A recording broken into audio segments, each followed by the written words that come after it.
អរគុណសន្តិភាពអរគុណសម្ដេចតេជោដែលស្វែងរកសន្តិភាព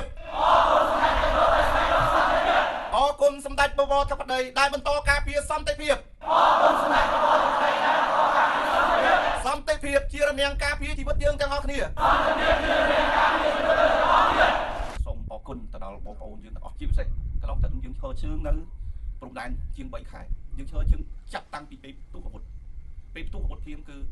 ខ្ញុំបាទសូមគោលការណ៍ពីសម្ដេចតេជោផ្ទាល់សម្ដេចតេជោបានចង្អុលបង្ហាញនិងណែនាំសម្រាប់ការទៅធ្វើអាហារជូនបងប្អូននិស្សិតអញ្ចឹងបញ្ជាក់ប្រាប់បងប្អូនទាំងអស់គ្នាថាការងារនៅព្រំដែននេះដែលមុននឹងខ្ញុំទៅនេះគឺខ្ញុំបានសូមការណែនាំពីសម្ដេចតេជោបានចង្អុលបង្ហាញលោកមានសាស្ត្រថាបានទៅជួយធ្វើម្ហូបបម្រើទៅដល់បងប្អូននិស្សិតនឹងល្អណាស់មានការចង្អុលបង្ហាញទើបយើងអាចធ្វើបានហើយដំបូងយើងអត់ហ៊ានបង្ហាញពីការណែនាំរបស់សម្ដេចតេជោទេព្រោះខ្លាចក្រុមការងារយើងធ្វើអត់បានល្អមិនទៅជួយទៅបង្កការប៉ះពាល់ដល់សម្ដេចតេជោវិញដល់តែធ្វើប្តីវិញអញ្ចឹងបងប្អូនថាយើងអាចទៅធ្វើកិច្ចការងារនៅទីនោះបានមានការចង្អុលបង្ហាញពីសម្ដេចតេជោនិងការយកចិត្តទុកដាក់ពីសម្ដេចធិបតីក្រុមការងារខ្ញុំអរគុណណាស់យើងធ្វើការទាំងយប់ទាំងថ្ងៃក្នុងការចូលរួមការពារសង្គមរបស់យើងកាលណាយើងការពារ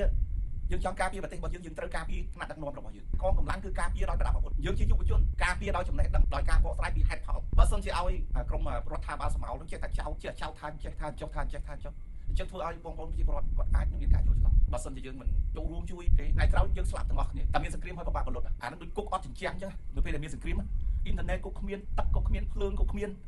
ហើយរត់គេចគ្រាប់ហើយជំងឺអត់មានពេទ្យព្យាបាលបាយទឹកមិនដឹងនៅណាដដើមគ្នាហើយគ្នាតែមានសង្គ្រាមហើយអានឹងគឺពិបាកណាស់អញ្ចឹងយើងចូលរួមជាមួយគ្នាតែខាតត្រូវតែចូលរួមជីវិតរបស់ខ្ញុំការតាំងចិត្តរបស់ខ្ញុំគឺខ្ញុំនៅជាមួយសង្គមការលះបង់របស់ខ្ញុំទោះបីខ្ញុំមានតិចមានច្រើនគឺខ្ញុំតែងតែផ្សារភ្ជាប់ជាមួយសង្គម